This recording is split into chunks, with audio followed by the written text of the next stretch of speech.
One reason for this satsang this evening is that on the largest level, at least of the general world news level of geopolitical situations, it is, to me, very clear that the gates of hell are opening in a very real way. That was always something that people thought was a long time in the future. Not only is the U.S. in free fall and already very close to collapse, but with the supply chains having been broken because of this trade war, and panic buying as a result, the shelves apparently in the U.S. and I think perhaps in other places are already becoming empty.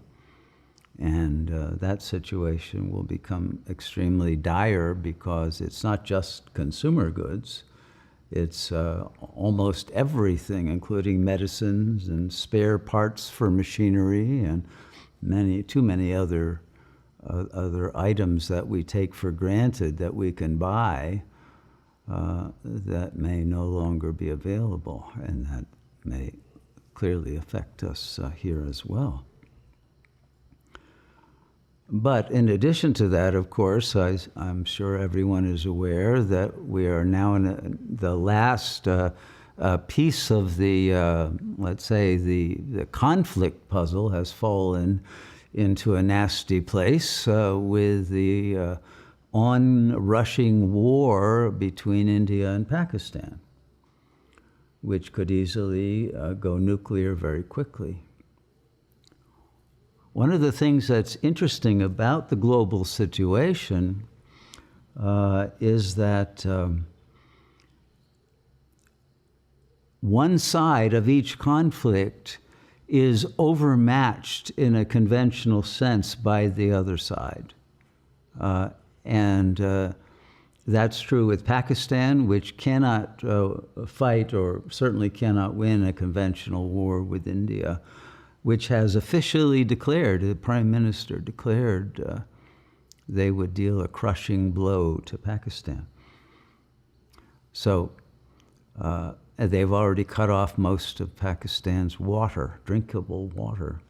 That's an act of war in itself. And now the fighting is apparently very heavy in Kashmir. And if the Indian army, which has been apparently given carte blanche to do whatever they wish to do, to punish Pakistan, which may or may not be guilty of anything at all in this case, but it doesn't matter.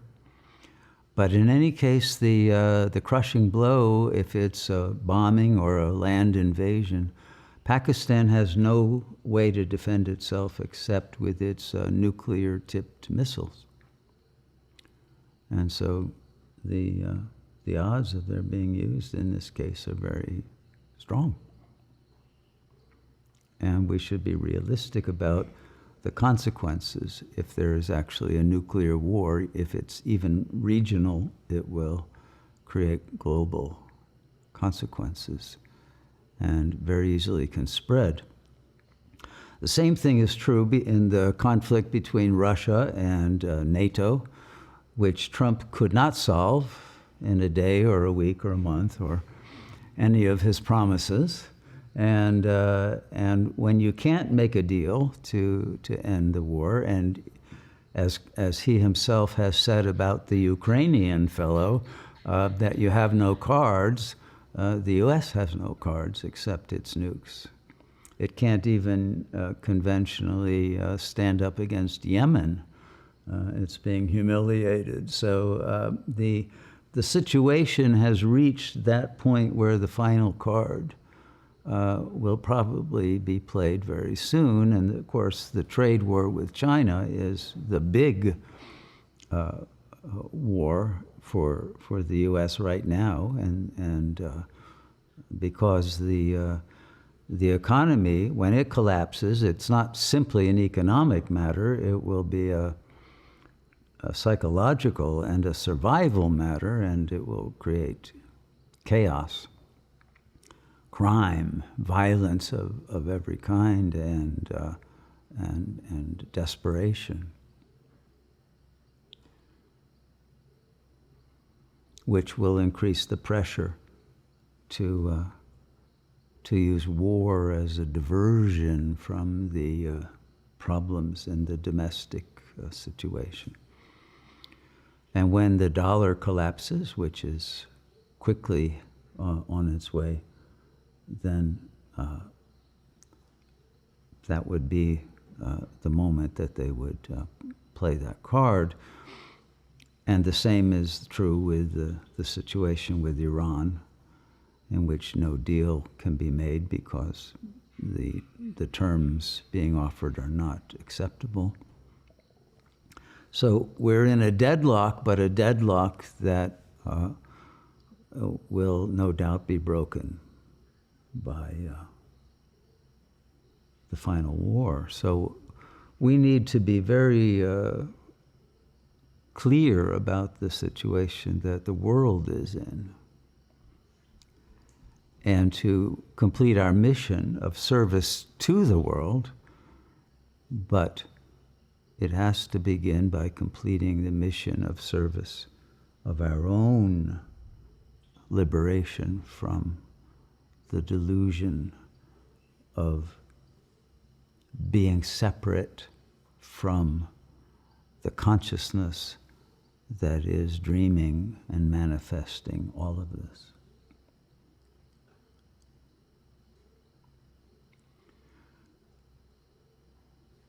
But to understand the situation, including the situation described around the ashram, I think it may be useful for us to remember the history, particularly, let's say, of Buddhism, because they were much more open and upfront about the situation. Already by 500 AD, and maybe I think even much earlier, the Buddhists were saying very clearly that the Buddha Dharma would not last. It would get weaker and weaker, and eventually it would lose all of its potency. In other words, in the early generations of the Buddhist dispensation, if you will, there were many sages, many beings who attained Buddhahood. And when that was no longer the case, they shifted. They turned the wheel of the Dharma and they said, well, we don't need to attain Buddhahood. Let's just become bodhisattvas. That's enough. And the Mahayana path said, well, Buddhahood may be a long way off, but at least you can be a bodhisattva in this life. But they did emphasize, as they went on, that we actually are Buddha, because Buddha is mind. And our Buddha nature is our real self. It is that, but the ability of the ego that's in delusion to get out of delusion is getting weaker and weaker in each generation. And eventually no one will become even a bodhisattva. And everyone will fall much more into the demonic contagion. If you remember Mara and all of those predictions by that great woman sage Machik Lapdron and the Chud lineage of Buddhism that went very deeply into the decline of the Buddha Dharma. But the same decline was predicted in Christianity. That's why there's a book of Revelations. And of course, the Indians knew this much further back. That's why they declared we're in Kali Yuga, and that Kali Yuga situation will get ever more demonic and anti-dharmic. And of course, all of that has come to pass. So the prophecies have been accurate, and now is the moment when they are actually being fulfilled. But there is also this one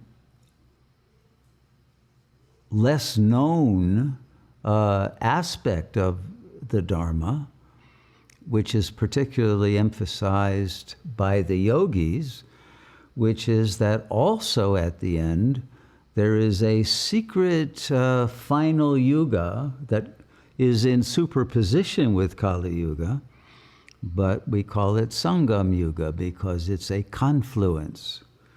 And that's why the yogis would hold a Kumbh Mela every so often over years, which means a coming together at a confluence of rivers.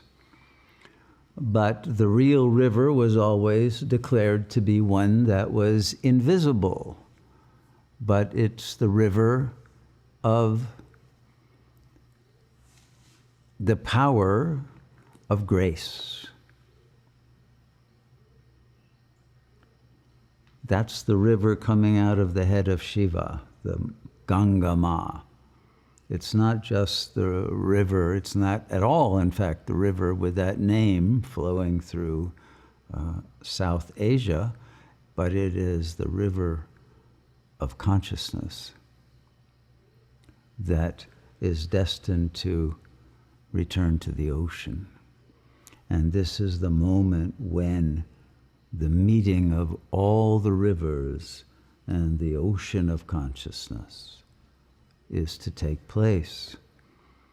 It will take place one way or another. For most, it will take place after their ego comes apart, because nearly every ego is now falling apart.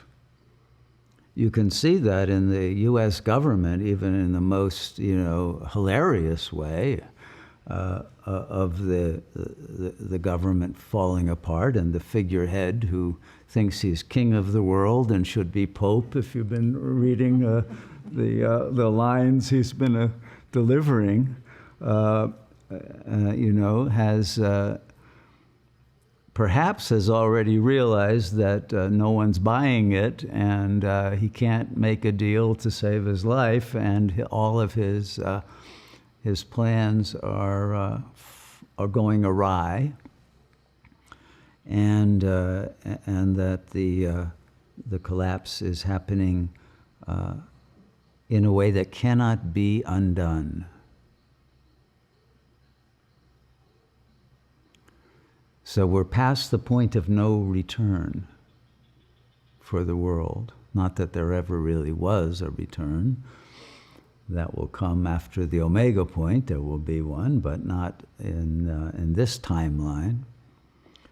Of course, we know from the recent videos that time also is an illusion, which is important to realize, because if you know you are not actually in time, but time is in you, it's a dream, and all of time is here now, the entire mandala, which means it's clear that time comes to an end. It's not a linear line that has no end that could go on for billions of years. No, it's a circle that is in fact now closing.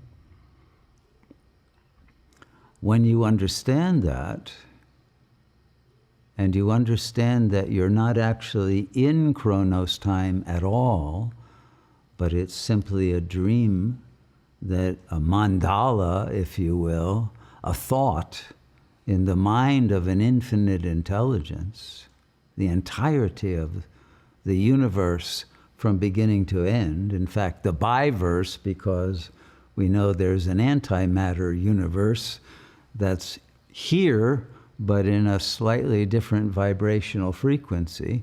those two will be coming together. And so everything will be returning soon to the 0 point.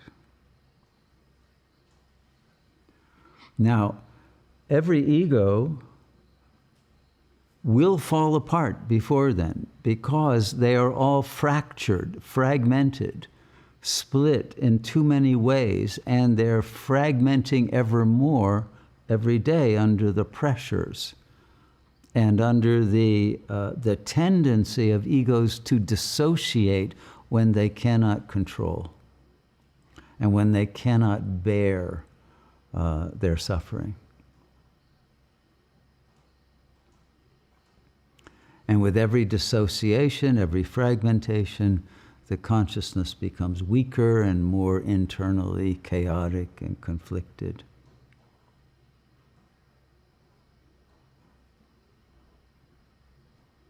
And so we can see this happening, but we can't stop it from happening. The only way to stop it is before your ego comes apart, you could voluntarily take it apart. In fact, what the great yogis recommend is burn it immediately.